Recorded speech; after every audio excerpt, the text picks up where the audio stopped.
Hello, welcome back to the Getting Started with Maya series, and in part 3, which is this part right here, we're going to be taking a look at materials and texturing. Don't know why it took me a long time to say that. A few words rushed through my head, and that is because materials covers a few things. Basically, materials is what your object looks like, because it's all fine and dandy having a cube in a circle, or even a car, but unless they're material, they're just going to be grey and boring, and no one likes grey and boring. No offense to the Maya interface. Okay, right, let's get started. We're going to create a polygonal cube, just to get started. Hit 5 to shade it, and we're also going to add a polygonal sphere. Beautiful. So we've got two objects that we can play around with their textures. Now, if we select our object, you can see we've got an initial shading group, and this basically means that by default it is assigned with this initial shading group material, and each material is previewed with a nice sphere. You can change that, but we don't need to change that for now. So to get our materials panel, we're going to hit our hypershade / perspective view, which is going to leave us with our perspective view and our hypershade panel. We're going to close down our tool settings because we don't need that, and like mentioned previously, to get that back just double click on a tool, but we don't need it. Okay, so we've got a few options here. It's quite a daunting looking menu. What does it all mean? It's quite simple actually. Basically, we've got lots of different types of materials to start with, and not all of these are materials. Some of these are nodes, and I'll explain about that in a second.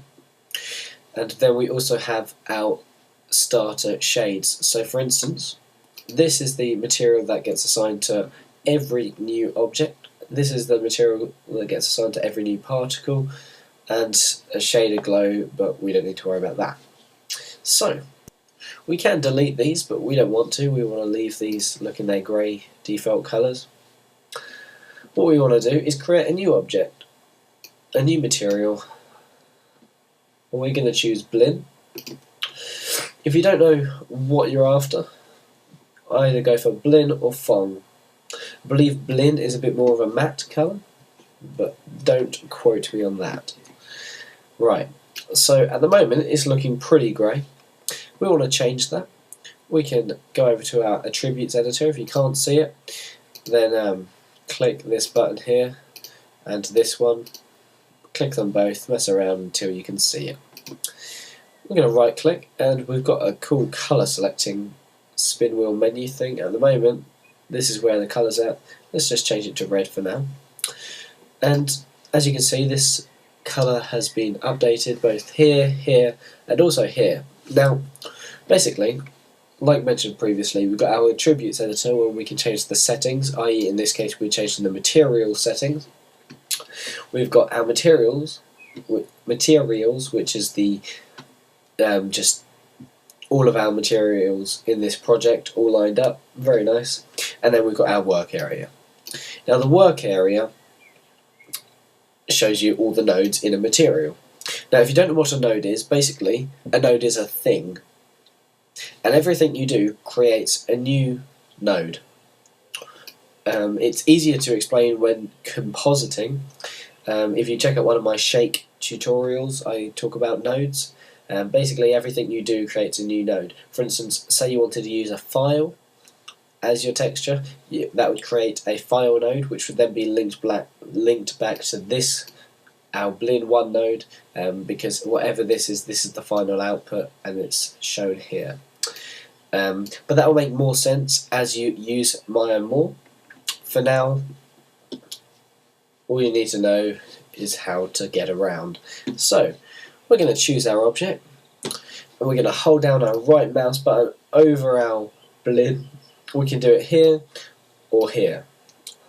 I would stick to doing it in here in case you choose the wrong one. Choose it over here, and we're going to press let go on assign material to selection, and that's going to assign our material right there.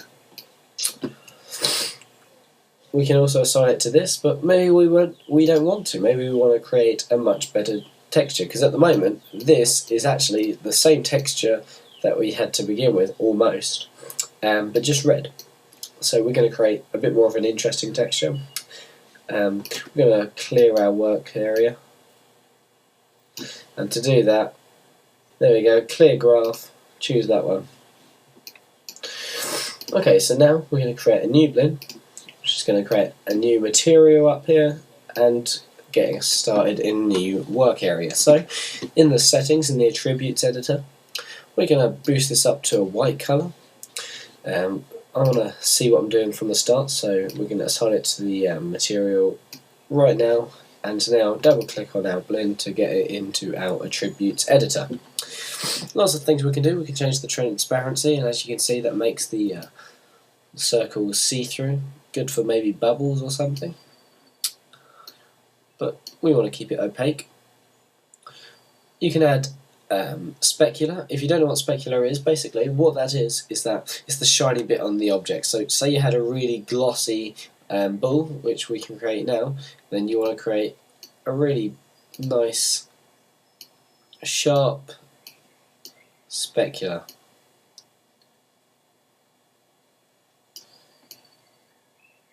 Like that. As you can see, that now creates a much more glossy look.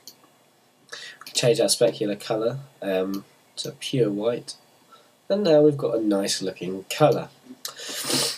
We can create a plane. I'll tell you what,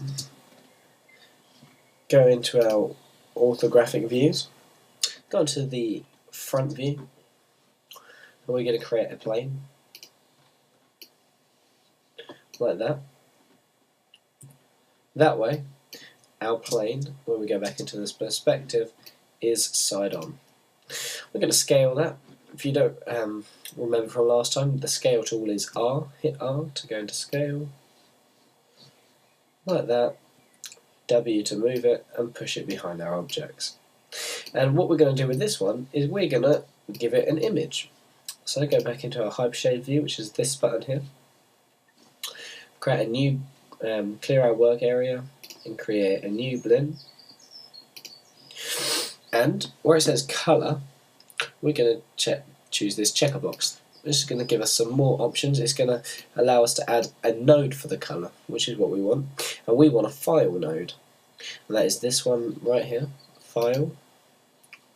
And then we're going to go and get an image. So check that folder icon, and we can start navigating through the computer. And how about Alexandra Burke? There you go, Alexandra, you're famous. Now we actually want this to be square in that case. So go over to the settings. There we go, and just set that to 10 by 10 in our polyplane settings in the attributes editor. And then we can scale it, and it will be proportional. Then we can assign this material. As you can see, the texture isn't showing up, but it is actually there. So if we go into our rendering shelf and choose this box, it's going to render our current view, and as you can see, it is there, but it is unfortunately back to front. So there's a few ways to do that, but that goes into texture editing, which we don't want to cover in this tutorial. So for now, try rotating the image around. If we go into our P-plane 1, choose the rotate. We want to rotate it, I believe, on the y-axis by 180, but I'm not sure. There we go, perfect. So if we pan across so we can see more of our scene, hit that render button, and we've now created some nice simple textures. Obviously you might not want an image like that, you might want to texture it. Just one more thing I want to cover is bump mapping, because that's very important. Let's clear our graph area and go back to our red material, and where it says bump mapping, choose the file there.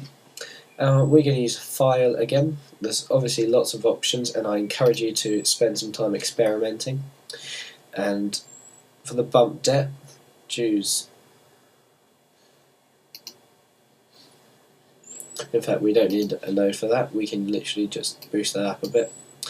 Go on to File 2, and we can navigate and find our image again. So we're going to go into Video Copilot. Got some great stuff. Check them out. Evolution, textures, grayscale. Grayscale ones will work better for bump mapping. That one looks good. So really boost this up just to exaggerate it, and then we can hit this render button. And as you can see, it's now got a really jaggedy texture, which is what we were after. Just a quick note, if we add in a basic light into the scene, hit key number 6 to show real-time texturing, and number 7 to show real-time lighting.